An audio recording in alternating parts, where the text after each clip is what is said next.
আচ্ছা, এই অঙ্কটা তাহলে আপাতত শ্রেণী সীমানাদি করলাম। এর পরের কাজটা কি? পরিসংখ্যা বেশি কোনটা? দেখো এর মধ্যে পরিসংখ্যা বেশি কোনটা? 32। তাহলে এইটা কি? এটা কি?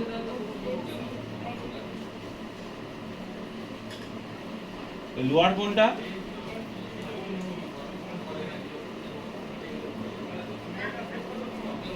এটা এল তো? বের করে ফেল সম্পূর্ণ মান।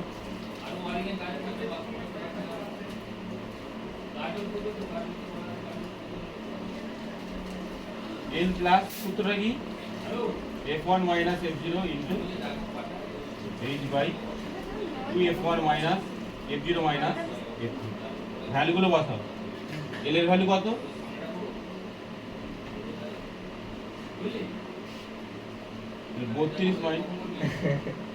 32 মাইনাস 19 ইন্টু h কত? তো এখানে h কিন্তু এটা দেখবোই না, শ্রেণীর সীমানা করে ফেললে যে কোনো অঙ্কের শ্রেণীটা দেখবোই না। তাহলে h কত এখানে বলো তো? এই 54.5 থেকে 44.5 বাদ দাও, কত হয়? 10 তো? 10 তো? 2 গুণ f1 মানে 32 মাইনাস f0 মানে 19 আর f2 মানে কত? 12।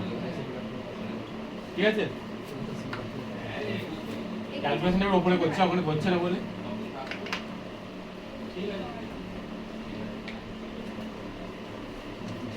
এটা বিয়োগ করলে কত হয়? 13, তাই তো? 13 গুণ 10 মানে 130, নিচে 32 দিয়ে 64, আর এটা কত হয়? 19 বারে 31, 74.5 130, এটা বিয়োগ করলে কত হয়?